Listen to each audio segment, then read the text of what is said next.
Hello everyone and welcome back to another. In today's video we're going to be doing a how to build for Bam. I'm going to call him Bam because that's his name in the first season and I'm not trying to butcher that name there. So yeah, but anyway, let's look at his substats. So of course he's a PvE only character, so his substats don't need to be as insane as a normal PvP character who has to have like pretty good resistance, crit defense, crit resistance stats. So crit defense stats, and then of course attack stats as well. But pierce rate's okay, resistance is on like the lower side, crit chance low, like for today's standard. Crit damage base is also quite low in comparison to the other two, which have like 230 base each. 79% crit res, it's okay, could definitely be better. Crit def, it's a like most characters, most festivals now have like 110 crit def, and like maybe 100% crit res. 118 recovery, it doesn't matter. 8 life steals, pretty standard to be honest, for a character with no outfits. But onto his skills. So his skills, this is the single target defense lower. That has the normal just the normal lowering, nothing else really.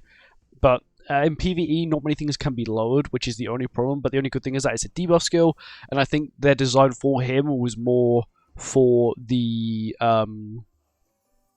Demon King boss, pardon me, than anything else. Because of course then he also has a buff skill as well, which is Kisner's buff skill. Basically, it's Kisner's buff skill. The exact same multipliers. If you don't know what Kisner's buff skill is, it's Red Arthur's buff skill. It's the same skill, but yeah. So basically it removes all debuffs, increases base stats by 30%, and gives debuff immunity for 3 turns at, of course, level 3. Level 2 is just 20% basic stats for everyone. Level 1 is just 20% basic stats for one ally, of your choice. His ultimate is Sever, and Power of Thorns. So Power of Thorns is the buff he uses to get a rank up after 2 turns. So it's quite good that he can replenish his buff, like not like another character I know who after like the 7th turn has nothing going for him. On the hero for 2 turns, and of course it's Sever, so it's 3 times crit chance, means it's basically guaranteed going to crit.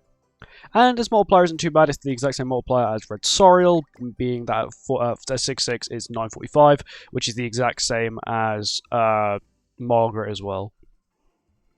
Onto his passive, once again, in PvE, applies Power of Thorns on the hero for 2 turns at the start of battle. When the Power of Thorns is removed, it removes all debuffs from the allies and increases the hero's skill ranks. So what this means is that his skills rank, sort of like how Kisner plays a skill when it ranks up any other skill in her hand, if she plays an attack skill. This one, after this buff is removed, which is Thorns buff, it's removed, and then you get the rank up, which is good, because like you get it on like the 2nd turn if you go first, basically, which you basically always do, of course, unless it's Demon King, and you go 2nd. In addition, when the Power of Thorns is removed, it increases allies' basic stats up to 20% once. So what this means is this just gives you a 20% basic stat boost just once. By the way, it's not a buff; it is just a straight basic stat increase. Doesn't matter about the ratio character, just basic stat increase, which is quite nice, especially for PvE, just getting straight 20% basic stats for no reason, for him being on the field and his buff running out, which is quite nice. I would say in some turns I think they've done this sort of to make him seem a little bit better than Kisner. He isn't better than Kisner, like, let me just get that straight. He's not better than Kisner when it comes down to buff. So Kisner provides a 30% attack related stat buff, or 35% attack related stat buff, as well as the Red Arthur buff as well, which is probably more impactful than, of course, this guy. But of course, you can double stack. So you could run him and Kisner, and then get the insane buff on Kisner. Power of Thorns, allies damage increased by 20%, and decreased damage taken by 20%. That's quite good, because that's a 20% damage increase, and you take less damage, which once again, I think could be quite good on Demon King, and I think that is what he was really designed for, was to be a Demon King character, which is completely fine, doesn't bother me, it actually makes me quite happy, but the fact he's 600 diamonds is quite irritating, to be honest with you. Is Relic, which is increased allies' stat-related buffs by half of their value in PvE. What this means is that when you apply a buff, let's say a 30% buff, it'll actually be a 45% buff. And the buff, when you click on it, when you click on your character and see what the buff actually says, it will say 45%. This does also stack with Red Elaine. I'm 99% sure it stacks with Red Elaine as well. So, you know, there you go, it stacks with Red Elaine if you want to get like a 2 times stat boost. I'm not sure how the math would work, and or whose would apply first, or all that kind of stuff. But for gear wise, HP defense UR gear is actually quite good UR gear. I got really lucky when rolling his gear.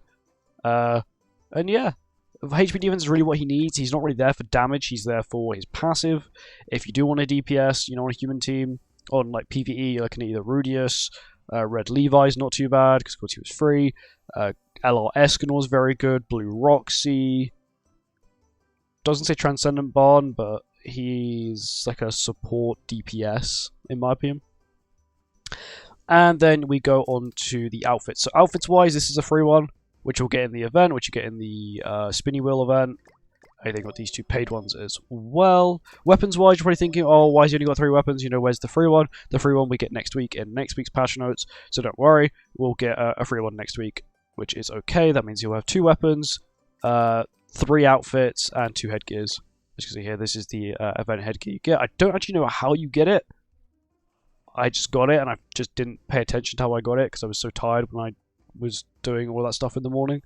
And then, of course, then you have his relic, which is actually gives like lower, I think it's the lowest collab stats in this collab when it comes to relic. It's like 240 attack. I'm pretty sure the others have like 340 a pop, 200 defense. The rest of them have like 300, and everyone else has like 3.94k HP. But of course, he's a PvE character.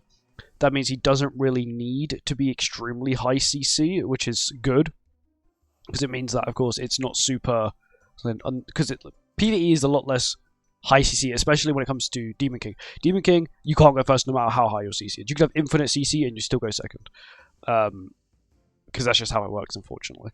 But what it then means is that it's a lot more friendlier for the newer players, because everyone has to put up with the same thing, no matter if they've just started playing today, or they're the biggest whale in the game. They still have to go second.